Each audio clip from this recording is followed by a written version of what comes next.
¿Están listos? ¿En sus marcas? ¿Listos? ¡A leer! Bienvenidos a Mundo de Palabras, donde todos los jueves podemos aprender un poco de todo. Y donde siempre encontrarás historias que te fascinarán. Adelante, acércate y disfruta de Mundo de Palabras.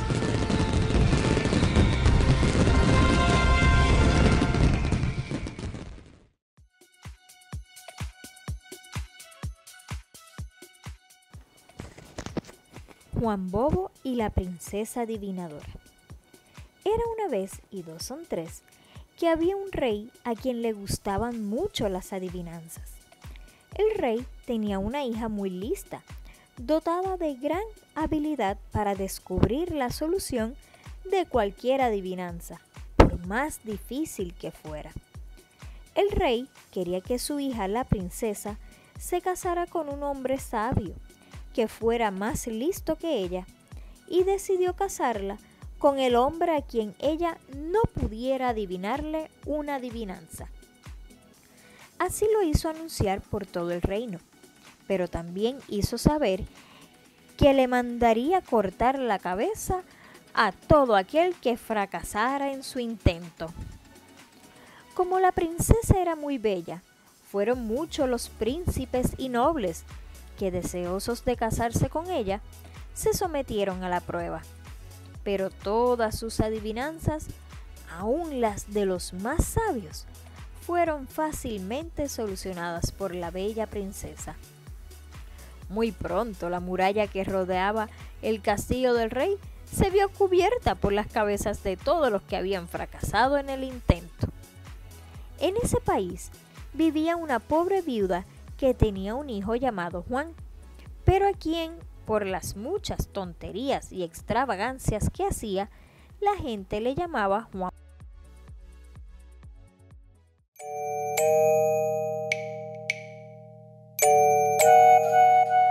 ¡Oh! ¡Saludos! ¿Dónde están mis chicos aventureros de los libros? Es hora de disfrutar una magnífica historia. ¡Oh! Juan Bobo. Un día estaba Juan Bobo por los alrededores del castillo del rey, y al ver las cabezas de los príncipes y nobles que habían sido muertos por no haber podido vencer a la princesa, se le ocurrió la idea de participar en la prueba. Ese día Juan Bobo regresó a su casa más temprano que de costumbre y le contó a su mamá su decisión de ir al castillo del rey para echarle una adivinanza a la princesa. La madre de Juan Bobo, llena de desconsuelo al saber el propósito de su hijo, trató de hacerle cambiar de parecer, explicándole del peligro que corría. Pero nada que le dijo valió la pena, ni siquiera el llanto de la madre de Juan Bobo, pues éste insistió en que al otro día por la mañana saldría en su burra para el castillo del rey.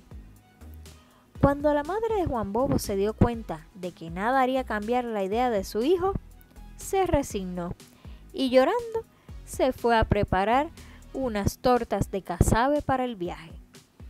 Como estaba muy nerviosa, no se dio cuenta de que para hacer las tortas, en lugar de usar yuca corriente, usó yuca brava, que es muy venenosa. Bien temprano por la mañana, después de despedirse de su mamá, la cual se quedó llorando, Juan Bobo se fue cabalgando en su burro hasta el castillo. La burra se llamaba Panda. Después de varias horas de camino, Juan Bobo decidió acostarse para descansar y también para ir pensando en la adivinanza que le iba a decir a la princesa. Mientras Juan Bobo dormía, la burra logró tumbar al piso las canastas donde estaban las tortas de casabe y se las comió. Como las tortas estaban hechas de yuca brava, que es venenosa, la burra cayó muerta al suelo poco después de comérselas. 3 guaraguaos que por allí volaban al ver la burra muerta se posaron sobre ella para comer su cuerpo. Y como la burra estaba envenenada, se envenenaron también y murieron. Cuando Juan Bobo despertó, encontró a la burra muerta y también los 3 guaraguaos. Enseguida se dio cuenta de que se habían envenenado con las tortas de yuca. Como tenía mucha hambre, decidió cazar algo y cogiendo su escopeta, empezó a caminar para ver si podía matar un conejo salvaje. Poco después vio uno, le disparó, pero se escapó. Y la bala vino a matar a otro conejo que apareció por allí. Juan Bobo cogió el conejo y se lo comió. Como tenía sed y no llevaba agua, se subió a una palma de coco, tumbó uno y bebió agua de coco. Juan Bobo siguió a pie hacia el castillo del rey. Por el camino iba pensando en lo que le había pasado a su burra, a los 3 guaraguaos, al conejo y en el agua de coco. Como aún no tenía una adivinanza para la princesa, decidió inventarse una basada en lo que había ocurrido en su viaje. Y muy contento se fue con la idea hacia el castillo. Cuando Juan Bobo llegó al castillo y le dijo a los guardianes su propósito, ellos se rieron de él porque lo conocían y no lo querían dejar pasar. Pero tanto insistió Juan Bobo que aceptaron. El rey al principio se indignó al pensar que un humilde campesino como Juan Bobo pretendiera la mano de su hija. Más tarde recordó que su promesa de casar a la princesa con aquel que le hiciera una adivinanza que no pudiera contestar, le había hecho a todos los hombres del reino, sin distinción, y entonces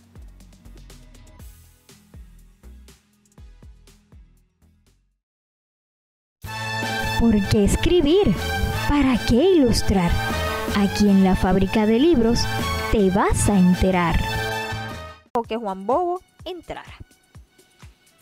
Juan Bobo, al llegar junto a la princesa, después de saludarla, le dijo: de casa salí con Panda, y 2 a Panda mataron, pero Panda a 3 mató.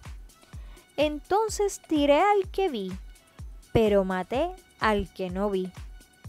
Tuve sed y agua bebí. Ni del cielo ni de la tierra era el agua que bebí. No adivinarás, princesa, y si no, pobre de mí. La princesa pensó y pensó, y ante la sorpresa del rey y de la corte, la solución no encontró. Pero según lo ordenado por el rey, ella tenía 3 días para encontrar la solución. Mientras la princesa pensaba, Juan Bobo se le dio una habitación en el castillo para que viviese allí esos 3 días. La primera noche, la princesa envió a la habitación de Juan Bobo a una doncella para que lo enamorase y tratara de sacarle la solución. La doncella era muy bella. Trató inútilmente de conseguir que Juan Bobo le dijera la solución, pues este se negó. La segunda noche la princesa envió a su dama principal, que era aún más bella. Lo intentó, pero Juan Bobo no le dijo nada. La tercera y última noche, la princesa, desesperada por no haber podido descubrir la solución, fue ella misma a la habitación de Juan Bobo y allí le suplicó que le dijese la solución. Después de rogar mucho, Juan Bobo le dijo que le daría la solución si ella le daba en cambio su sortija y una de sus zapatillas. La princesa aceptó y le entregó a Juan Bobo su sortija y su zapatilla. Entonces Juan Bobo le explicó lo que había sucedido al salir de su casa con la burra Panda, lo de las tortas envenenadas, los 3 guaraguaos, cómo murieron, el conejo y el agua de coco. Cuando la princesa oyó la explicación, se puso muy contenta y se fue enseguida a su habitación. Al otro día el rey reunió a la corte y la princesa mencionó la solución a la adivinanza de Juan Bobo, explicando todito lo que le había dicho la noche anterior. Al escuchar a la princesa dar la solución, el rey se puso muy contento, pues se veía libre de tener que casar a su hija con Juan Bobo. Enseguida llamaron al verdugo y le ordenó que le cortara la cabeza a Juan Bobo. Cuando el verdugo se acercó a Juan Bobo, él pidió permiso para hablar y el rey se lo concedió. Entonces Juan Bobo contó cómo la princesa había obtenido de él mismo la contestación a la adivinanza. Para probar lo que decía, mostró la zapatilla y la sortija de la princesa. El rey, que era justo, reconoció que Juan Bobo decía la verdad y ordenó que se suspendiera la ejecución y se celebrara la boda. ¿En serio?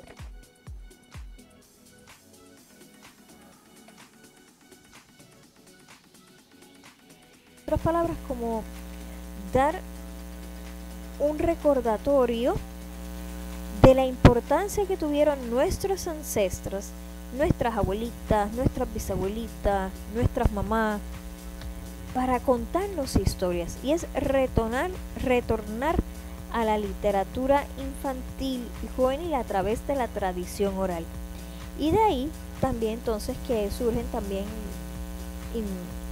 indiscutiblemente dos vertientes. Está la literatura infantil, que busca dar unas instrucciones, otorgar una educación, que no es que está mal, pero su visión va más enfocada a llevar un mensaje en específico, a tratar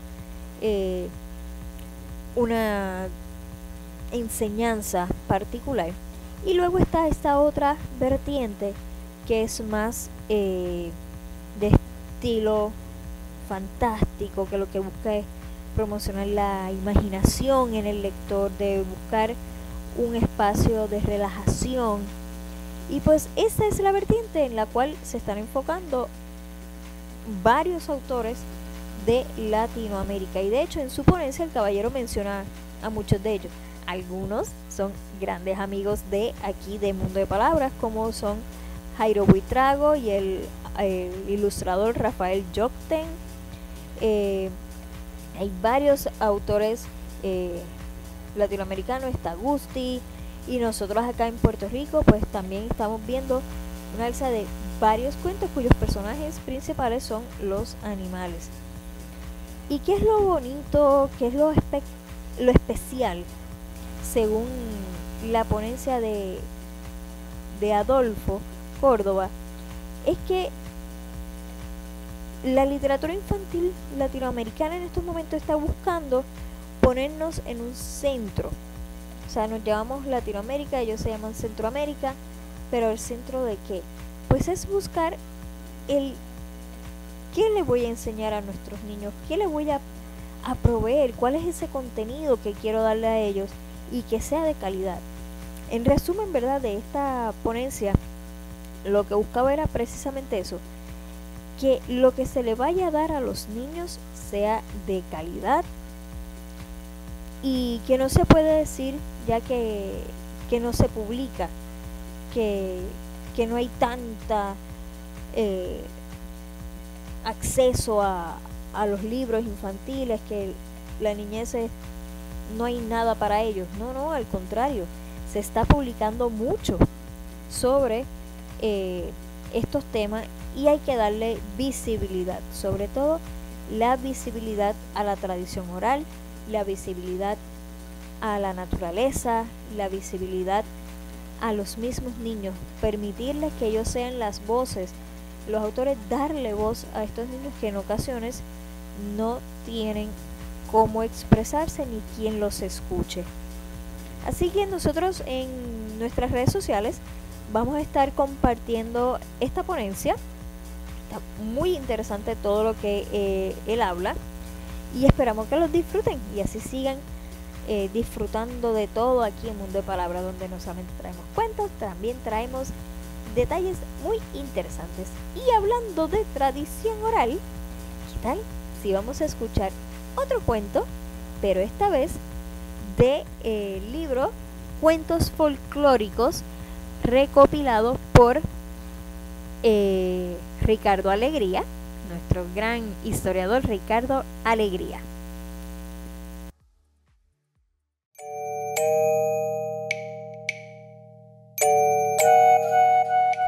Oh, saludos. ¿Dónde están mis chicos aventureros de los libros?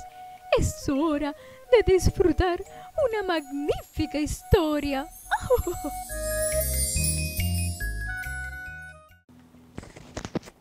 Juan Bobo y la princesa adivinadora.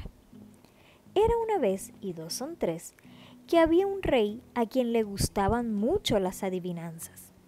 El rey tenía una hija muy lista, dotada de gran habilidad para descubrir la solución de cualquier adivinanza, por más difícil que fuera.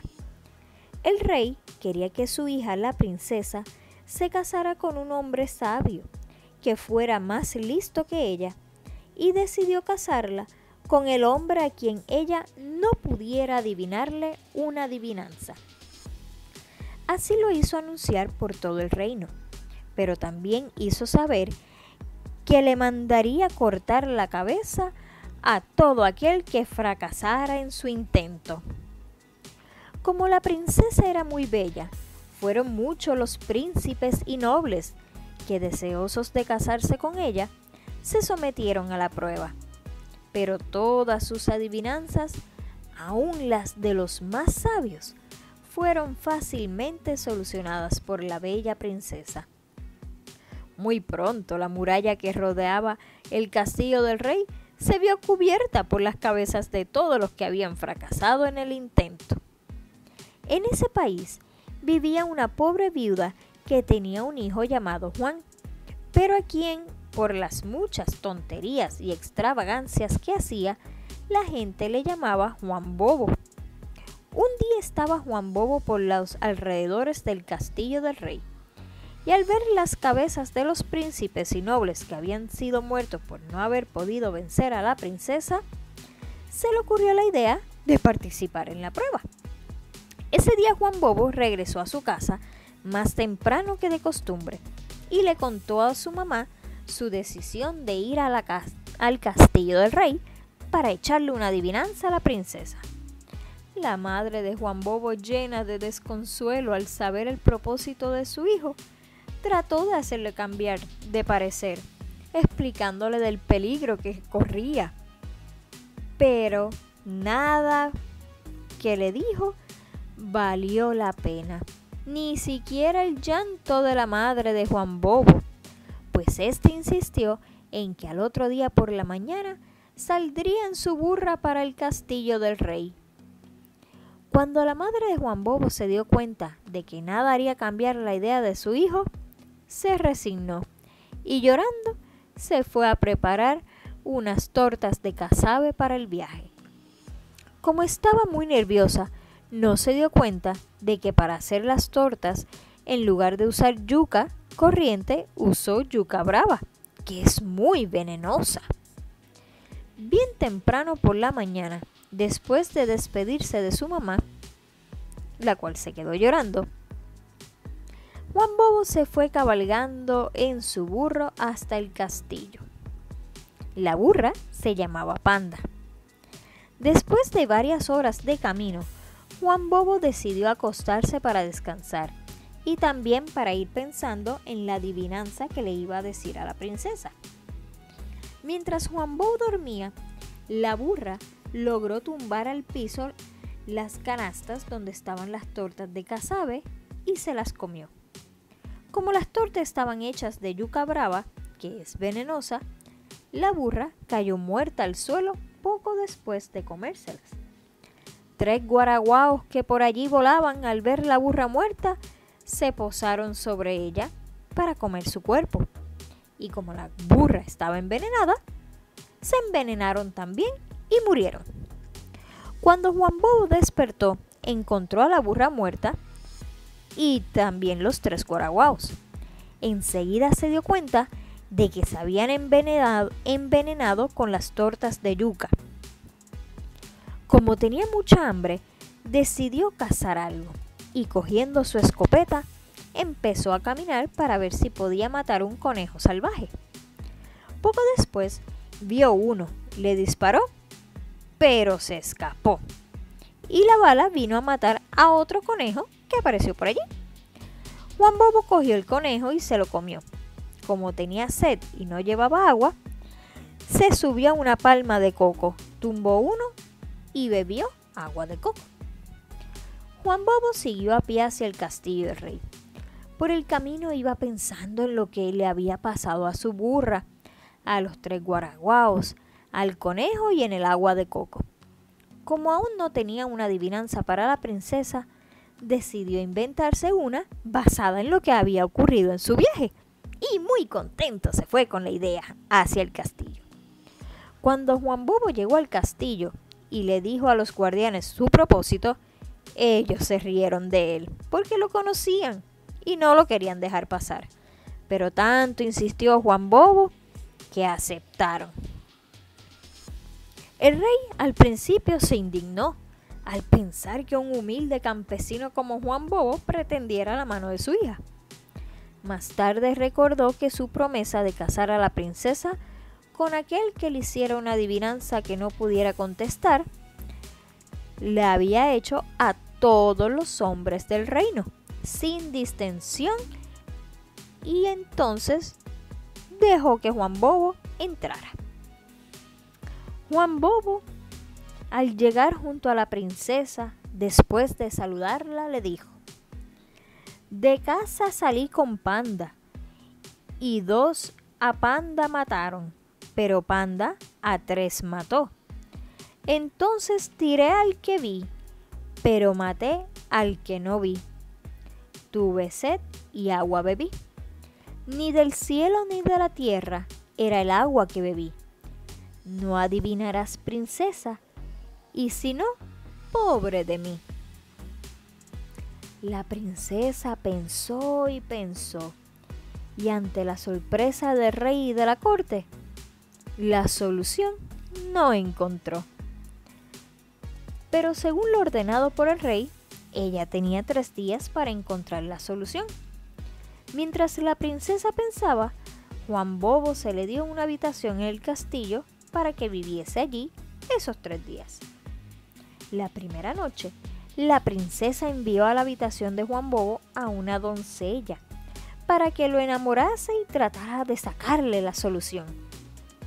La doncella era muy bella. Trató inútilmente de conseguir que Juan Bobo le dijera la solución, pues éste se negó. La segunda noche, la princesa envió a su dama principal, que era aún más bella. Lo intentó, pero Juan Bobo no le dijo nada. La tercera y última noche, la princesa, desesperada por no haber podido descubrir la solución, fue ella misma a la habitación de Juan Bobo y allí le suplicó que le dijese la solución. Después de rogar mucho, Juan Bobo le dijo que le daría la solución si ella le daba en cambio su sortija y una de sus zapatillas. La princesa aceptó y le entregó a Juan Bobo su sortija y su zapatilla. Entonces Juan Bobo le explicó lo que había sucedido al salir de su casa con la burra Panda, lo de las tortas envenenadas, los 3 guaraguaos, cómo murieron, el conejo y el agua de coco. Cuando la princesa oyó la explicación, se puso muy contenta y se fue enseguida a su habitación. Al otro día el rey reunió a la corte y la princesa mencionó la solución a la adivinanza de Juan Bobo, explicando todito lo que le había dicho la noche anterior. Al escuchar a la princesa dar la solución, el rey se puso muy contento, pues se veía libre de tener que casar a su hija con Juan Bobo. Enseguida llamaron al verdugo y le ordenó que le cortara la cabeza a Juan Bobo. Cuando el verdugo se acercó a Juan Bobo, él pidió permiso para hablar y el rey se lo concedió. Entonces Juan Bobo contó cómo la princesa había obtenido de él mismo la contestación a la adivinanza. Para probar lo que decía, mostró la zapatilla y la sortija de la princesa.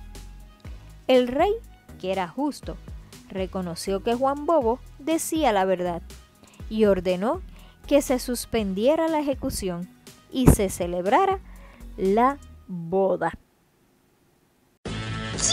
Ahora regresamos a Mundo de Palabras. ¿Qué será lo que vamos a aprender ahora? Y de regreso aquí, amigos, a Mundo de Palabras. Espero que hayan disfrutado de los cuentos que acabamos de escuchar en nuestro primer segmento. Y ya que estuvimos hablando un poco, ¿verdad?, de hacia dónde se va moviendo la literatura infantil a nivel de Latinoamérica y Centroamérica, mejor dicho, pues queremos recordar una entrevista que le hicimos a la ganadora del Premio Barco de Vapor edición número 12, la señora Vanessa Seijo, con la historia de 2 detectives y un gato. Recientemente, Ediciones SM Puerto Rico reveló y dio la promoción oficial del galardón del 13º Premio Barco de Vapor, ganado por Silma García. Así que ahora escuchamos a la ganadora anterior, Vanessa Seijo. ¿Para qué? Para que sigamos apoyando a cada uno de nuestros autores puertorriqueños, a cada uno de nuestros autores aquí de nuestra isla, que gracias a Dios cada día van en aumento, amiguitos. Así que esperamos que disfruten esta entrevista y recuerden acompañarnos todos los jueves aquí por Católica Radio. ¡Chao! ¡Que disfruten! ¿Por qué escribir? ¿Para qué ilustrar? Aquí en la Fábrica de Libros te vas a enterar. Saludos, amigos de Mundo de Palabras, y bienvenidos acá un jueves más en esta su sección, La Fábrica de Libros, donde siempre les traemos a un autor, a un ilustrador o a conocer una nueva historia. Y hoy no es la excepción, amigos. Hoy nos acompaña en nuestro programa Vanessa Seijo. Ella es la ganadora del 12º Premio Barco de Vapor acá en Puerto Rico. Bienvenida, Vanessa, ¿cómo estás? Gracias, buenas saludos a todos y gracias por tenerme aquí. Sí, para nosotros siempre es un gran placer conocer autores nuevos, sobre todo cuando son de aquí, de Puerto Rico. Y cuéntanos un poco de ti, Vanessa. ¿A qué te dedicas? ¿Qué es lo que haces en tu tiempo libre? Bueno, yo por 29 años fui maestra de Escuela Pública de Puerto Rico y en el interín escribía. Pero ahora me retiré y me dedico full time a escribir. Ay, qué bien. Muchas felicidades por ese retiro, muy merecido, porque casi 30 años no es fácil. Sí. No es fácil, pero que mucho uno goza. Yo también, ¿verdad? Soy maestra, así que muchos saludos acá a la colega. Aunque uno se retira, pero eso es algo que se lleva siempre en la sangre. Se queda con uno. Sí, así mismo. Y cuéntanos un poco, Vanessa, ¿qué te inspiró a ser autora? Bueno, yo creo que el día que yo sabía que yo me iba a dedicar a esto, yo era chiquita en los años 70, en 1970, y era bien común que se vendieran enciclopedias y libros de casa en casa. Uh-huh. Entonces yo recuerdo que mi mamá ordenó una serie de enciclopedias para nuestra casa, porque mi mamá era una persona que estaba bien consciente del poder de la palabra. Pero esas enciclopedias no llegaban inmediatamente, tenías que esperar. Y el día que llegaron fue un día bien tarde en la noche y ella no nos dejó abrir las cajas. Al otro día yo decía, ay Dios, si era una forma de no ir a la escuela para poder abrir los libros y leerlos. Y entonces ese día el carro no prendió. Y mamá nos hizo vestirnos para la escuela y nos hizo correr por la calle a ver si había una vecina que nos pudiera llevar, y ya se había ido, así que no tenía forma de llevarnos. Y ese día yo me senté a leer una enciclopedia que se llamaba El Mundo de los Niños, que tenía unos volúmenes que se dedicaban exclusivamente a historias para niños, cuentos para niños. Y desde ese día algo cambió en mí. Yo sabía que eso era lo que yo quería hacer con mi vida. Wow, qué bien, qué espectacular, porque a veces uno dice, no, los niños no saben muy bien qué es lo que quieren todavía, tienen que experimentar, pero ya esa chispa de querer ser autora, sí, ya desde pequeñita. Desde chiquita, yo, bien chiquita, mi mamá también compraba, en esa época se vendían libros en el supermercado, libros de colección con su tapadura y demás. Y mi mamá compró varios, entre ellos estaba el Quijote. Y yo recuerdo que yo quería poner en escena el Quijote, leyéndolo sin casi entender. Y entonces escogía a mi hermano y lo ponía a actuar y le decía, tú vas a hacer el Quijote, yo voy a hacer Dulcinea. Y yo leía las partes y las intentábamos actuar como pudiéramos, porque yo entendía la mitad del libro y cuidado. Pero sí, a veces de niño no saben. Ay, qué espectacular, sí. Y eso es muy, muy bueno, porque por lo menos nosotros acá, cada vez que traemos el tema o nos preguntan, mira, ¿qué puedo hacer para fomentar la lectura en mis hijos? ¿Cómo enamorarlos a la lectura? Precisamente mencionamos eso, que primero hay que exponer al niño a la lectura. Hay que exponerlo a los libros, a cualquier tipo de libro. En su caso, usted empezó por una enciclopedia. Sí. Y es para otros cuentos, pero esa es la esencia que queremos y lo que nos gusta recalcarla a los padres, maestros, bibliotecarios. Hay que exponerlos a los libros, déjenlo que los huelan, que los toquen, que los observen, aunque no los entienda, como usted dice, a una corta edad de leer el Quijote, pues uno no lo va a entender. Aunque eso le ayudó, muy probable, cuando le tocaba leerlo oficialmente ya tenía un gran trecho. Sí, ya tenía hasta el libro en casa. Pero los libros, exponer a los chicos desde bien temprano, no importa si son cómics, o sea, yo le doy igual valor a un cómic que a una obra literaria. Para mí, todo cae bajo el manto de la literatura, inclusive cuando nos sentamos a hacerle cuentos a nuestros niños cuando son chiquitos antes de dormir. Eso es literatura oral, es parte de nuestro acervo cultural. Son cosas con las que nosotros vamos creando en los chicos ese deseo por contar historias. Sí, el contar historia y aprovechar eso mismo, cualquier instante que uno tenga, ¿no? De igual forma, en cualquier rinconcito que uno pueda dejar un libro, que uno pueda, o que el niño vea al adulto leyendo. Eso, ¿verdad? Pues el segundo paso. Primer paso, expóngalo. Segundo paso, modele. Sea modelo. Sí, eso es bien importante. De un lector. Y a veces libros, nosotros, yo compro libros en librerías y yo compro libros en tiendas de cosas usadas. Hay montones de espacios donde se consiguen libros. Hay libros en la calle, en los sectores de libros libres. O sea, que hay espacios donde se pueden conseguir. Sí, hay mucho espacio y gracias, hemos estado viendo, no sé si, ¿verdad?, si usted comparte la misma opinión, pero como que ha resurgido este deseo lector o por lo menos ver más personas leyendo en la calle o comentando sobre el libro, buscando padres que buscan que sus hijos lean. Yo recuerdo una ocasión, estábamos en una feria de libros y pues teníamos unos poquitos libros a la venta y había venido esta mamá de visita a Puerto Rico, sí eran puertorriqueños, pero vivían fuera y los niños se antojaron de varios libros. Uh-huh. Se antojaron de varios libros, pero ellos se veían como que medio tímidos, como que, pues, quiero 3 libros, otro quería 4, o sea, y eran como 5 nenes, que Sí, pues, si venimos a ver, eran muchos libros. era mucho libro. Y ellos así como que timiditos, pero la mamá le dijo, no hay problema, ustedes saben que si es por leer y que ustedes leen, yo no escatimo en precio del libro. Y yo como que, señora, ¿le puedo hacer un premio? ¿Le puedo hacer algo? Pero eso es lo que queremos.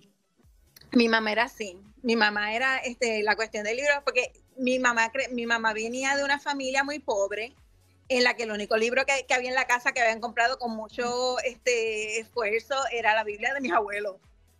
Y cuando pues ella fue creciendo y tuvo su familia, ella dijo, aquí sí la Biblia, pero también todos los otros libros que ellos quieran leer. Me acuerdo que a los 13 años ella me dijo, ya puedes leer lo que quieras, ya no voy a mirar ni lo que lees.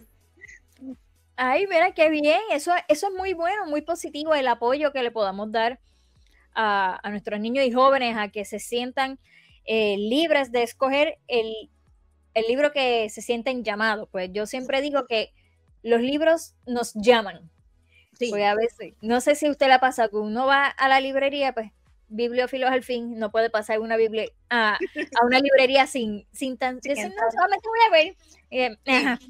Sí, ese solo voy a ver, como que no es muy creíble. Pero uno literalmente pasa por los libros y uno siente cierto llamado. Sí. Y ahí es cuando uno es como que escoge uno. ¿Cómo ha tenido esa experiencia? ¿Cómo le ha sido? Sí, y a veces empieza hasta simplemente por la portada. Que a veces a uno le llama la atención una portada en particular o un título. A mí, que me pasen por algo que tenga un tonito medio medieval y me perdieron, ya yo me voy y lo consigo. No sé, como que no lo puedo evitar, tengo que cogerlo. Ay, qué bien. Ve, Vanessa es de las nuestras aquí en Mundo de Palabras. Y entonces, ¿cómo llega la idea de tu libro con el cual fuiste seleccionada, que se titula 2 detectives y un gato? 2 detectives y un gato. Pues, ¿cómo surgió esa idea? Pues curiosamente por un robo que ocurrió en Puerto Rico, si no mal recuerdo fue en el 2010, de unas obras de arte del misterio de la historia. Pero estas obras nunca se han logrado recuperar. Y entonces un periódico del país trae la historia y entonces creo que una persona que no recuerdo ahora su nombre, había, pero que era del mundo del arte, había hecho un artículo bien extenso sobre esas pinturas y sobre el robo. Y el robo ocurre de una manera muy particular, casi tipo hollywoodense, en que hay una fiesta y en el medio de la fiesta se desaparecen las pinturas y no lo descubren hasta el día después de la fiesta, que vienen a trabajar normalmente y se encuentran con los lienzos, con los cuadros vacíos. Entonces es como que ¿qué pasó aquí? Imagina si, como que a la mente me vino la idea de, ¿te imaginas si 2 chiquitos de escuela elemental, de repente, cuando leo los artículos, digo, ¿tú te imaginas que unos chiquitos de elemental, por X o por Y, den con quienes robaron las obras y tengan que crear una trampa a los Scooby-Doo para atrapar a estas personas? Y de ahí surgió la idea, literalmente. Yo me senté un verano, porque esos eran los tiempos que yo tenía libre, y se escribió de un tirón. ¡Ay, qué bien! Sí, ay, qué curioso así, porque es como que lo que no pudieron resolver los adultos lo resolvieron los niños. Ay, mira qué interesante. Y entonces ese proceso creativo suyo para esta idea, pues requirió un poco de investigación en cuanto a referencias de las obras. Sí, de las obras, del lugar donde se robaron, del layout de la ciudad, en este caso San Juan. porque a mí me encanta San Juan y yo soy de las que vivo enamorada de San Juan, pero obviamente uno tiene que refrescar porque cuál calle es esta, cuál calle es la otra. Porque sí, en la trama, todo el ambiente de San Juan, de la isleta, se convierte en otro protagonista más. Ok, sí, porque me imagino que es bien importante saber por dónde van a atacar, por dónde los vamos a atrapar, por dónde pudieron haber escapado y todo. Una historia muy refrescante, se nota refrescante. Y como mencionamos, amiguito, con este escrito, porque Vanessa ganó la 12ª entrega del premio Barco de Vapor. Sí. ¿Cómo fue ese momento cuando te enteras que fuiste la ganadora?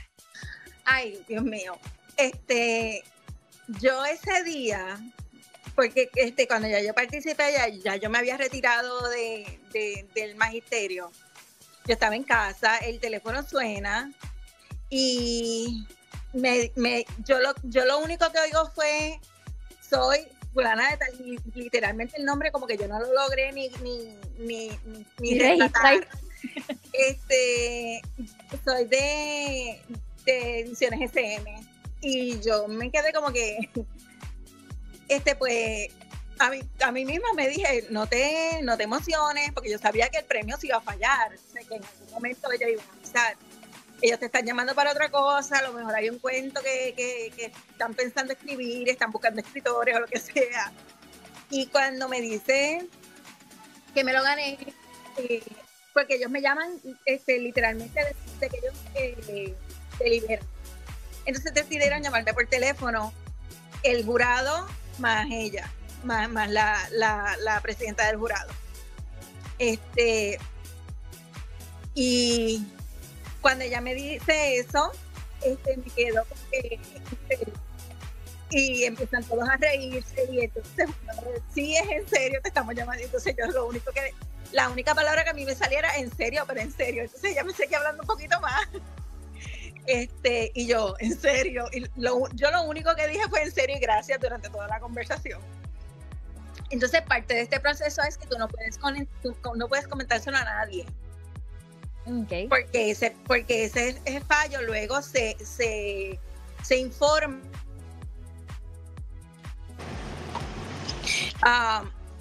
Más luego, usualmente en el día del libro. Y válgame, yo no se lo dije a nadie, ni siquiera a mi esposo. Entonces el día antes, cuando yo sabía que ya se iba a emitir el fallo, yo me senté y le dije, pues mírate, yo tengo algo que decirte, yo me gané un premio, porque él no sabía ni que yo había sometido a la novela. Oh, wow, que lo iba a tomar totalmente por sorpresa. Yo dije, mira, yo sometí una novela hace unos meses, y pero sí es una experiencia muy hermosa. Yo estuve meses sin creérmelo, o sea, a pesar de que yo lo decía, a pesar de todo el proceso de edición, era una cosa que yo decía, no, esto yo no sé si de verdad está pasando. Como que de verdad está sucediendo.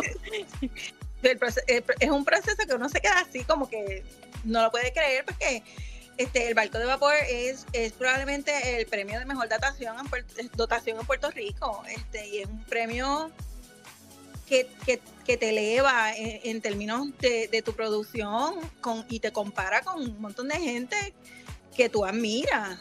Sí, de hecho es uno de los premios más importantes dentro de la literatura infantil juvenil que se otorga acá en Puerto Rico, es uno de los más importantes. Sí.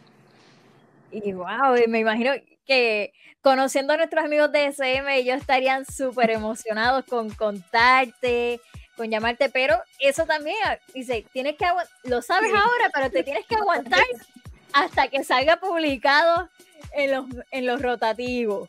Sí. Que es algo difícil, es un poco difícil para nuestro corazoncito. Pero recientemente pasaste por ahora la misma experiencia, pero a la inversa. Porque tengo entendido que para esta edición, la 13ª, ahora fuiste tú parte de ese jurado. ¿Cómo fue tu experiencia entonces ahora del otro lado? Pues es sobrecogedor porque tú sabes que tienes en tus manos cambiarle la vida a alguien. Porque tú puedes ser escritor de mucho tiempo, pero cuando se te reconoce con un premio de este tipo, pues una cosa bárbara. Y sí, nosotros leímos, yo recuerdo el proceso, te envían los manuscritos y tú los lees yo recuerdo que yo leí los manuscritos y me tuve que yo me fui al jardín botánico a caminar y pensar sobre los manuscritos y porque yo estaba como con esta gama de emociones porque estás leyendo textos que te mueven y entonces pues uno sopesar y pensar y luego ya con con los otros miembros del jurado que eran personas súper en la industria del libro, esa discusión de cómo se da, de cómo se valora, que manuscrito se va a escoger. Y luego una vez escoger el manuscrito, y yo le dije, no, ustedes también la tienen que llamar porque tienen que pasar por lo mismo que pasé yo. Y la llamamos y oír la emoción en la voz del autor es una cosa bien bonita. Qué bien. Y, ¿verdad? Porque sé que todavía este premio está reciente, sé que, ¿verdad? Como parte de las instrucciones de ser jurado, pues no puedes decir muchos detalles del proceso, cómo fue. Pero así, bastante genérico, ¿cuáles fueron como que esas líneas que pudiste destacar en estos escritos? Como que ¿cuál fue el tema que quizás más se repetía o hacia dónde se enfocaban los autores que presentaron sus escritos? Pues yo te puedo decir que, por ejemplo, en el manuscrito que últimamente ganó, a mí me impresionó mucho el tema, porque es un tema que yo no creo que hay muchos libros en Puerto Rico, y cuidado si no hay ninguno, en que se toque ese tema. Y es un tema, como dice mi generación, bien gufiado, bien atractivo para los lectores, porque yo leo, pues sí, yo leo como escritora, pero yo también leo como maestra. Y yo decía, si a mí me pusieran este libro en las manos, como maestra, la primera que dice, compren el libro, que ese libro está bien bueno, sería yo. Un libro bien refrescante, bien interesante la trama, tiene sus momentos de suspenso, tiene un final bien emocionante, de esos libros que esas páginas finales como que te apretujan el corazón. Y yo, ay, Dios mío, no puede ser. Entonces, pero no de mala, sino de buena. Así que yo le auguro mucho éxito a ese libro. Ay, qué bien. Y me imagino que por la experiencia, por su bagaje, ¿verdad?, laboral, el hecho de ser maestra, pues también como que le da esa visión de cómo se puede usar mejor o cómo se puede llegar con esos escritos, y eso quizás también le ayudan a ustedes como jueces a ponderar, mira, sí debe ser el ganador, se puede publicar quizás más tarde, a le falta otro un poquito más. Sí, yo siento por lo menos que cuando los chicos leen, ellos tienen como un olfato para lo que es una literatura que no los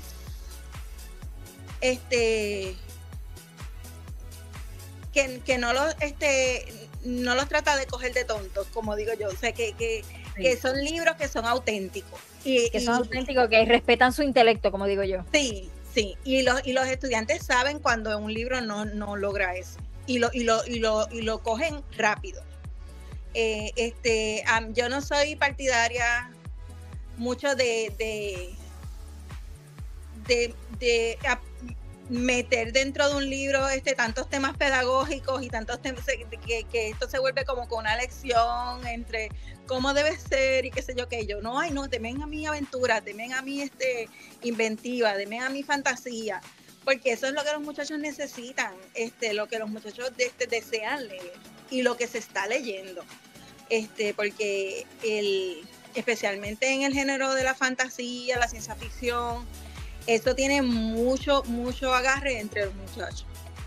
Sí, esa han sido una de las últimas tendencias que estamos viendo acá en Puerto Rico y a nivel de todo el mundo, ¿no?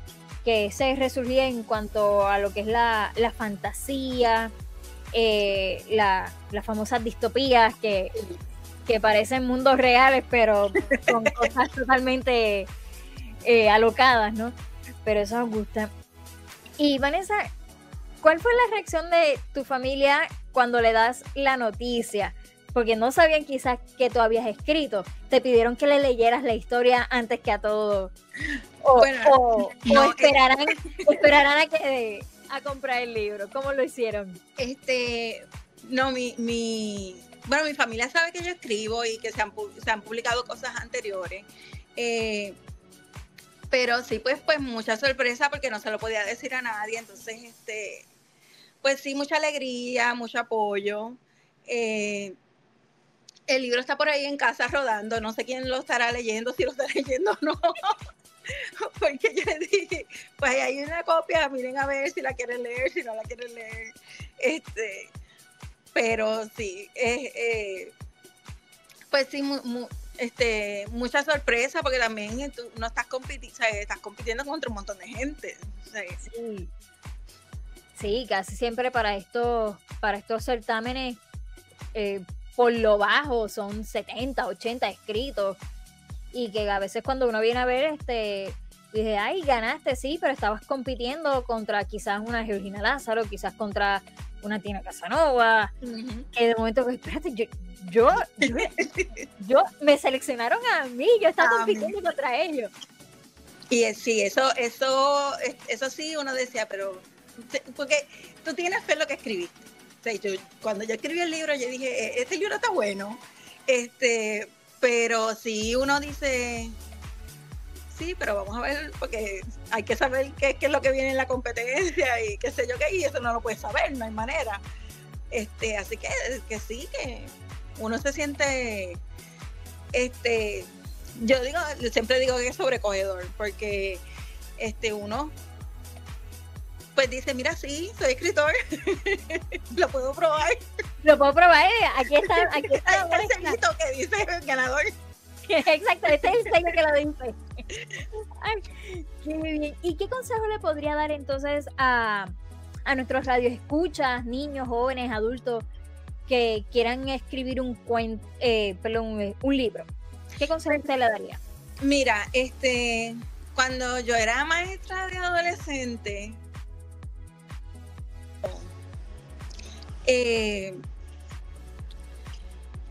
yo recuerdo que mis estudiantes escribían mucho en Wattpad y había otros que por ejemplo, que leían EU3 y fanfiction y todas esas cosas. Y tenía estudiantes que hacían libros de cómics con sus historias y demás, y tenía gente extremadamente talentosa en ese aspecto, a pesar de su corta edad.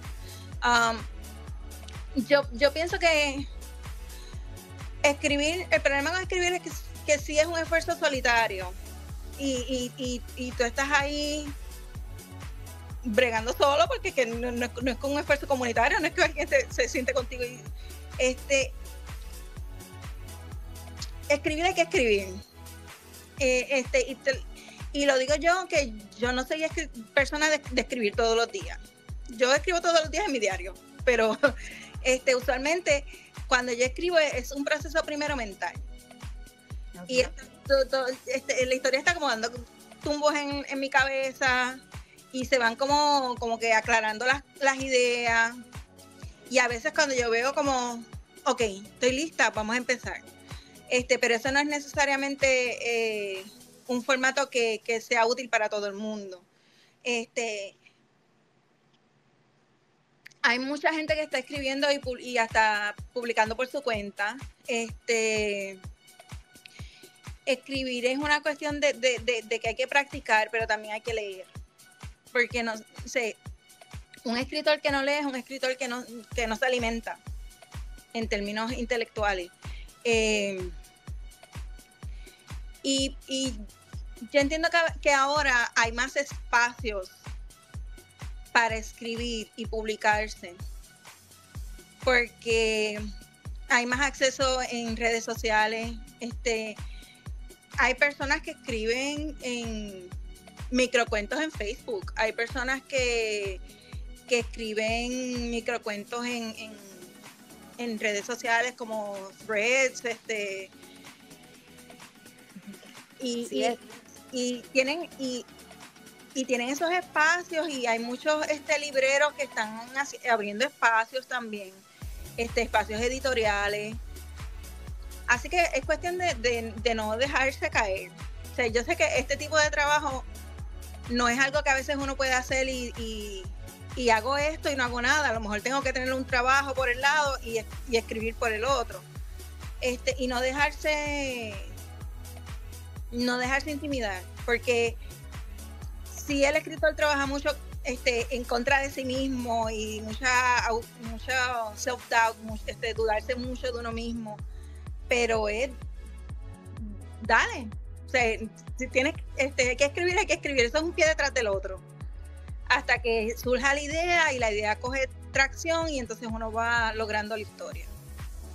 Ay, qué bien, excelente consejo. Así que ya escucharon a Vanessa su consejo. Si quiere escribir, hágalo, inténtelo, tenga paciencia y no se deje abatir por nadie. Imagínense, hasta desde los grandes escritores se han tomado su tiempo, a veces no les gusta sus escritos, los rompían, volvían otra vez. Ay, y no se le puede tener miedo a la edición. Si tengo que cortar cosas que pero esa oración, qué brutal, y si hay que cortarla. Y vivir con eso y no tener miedo.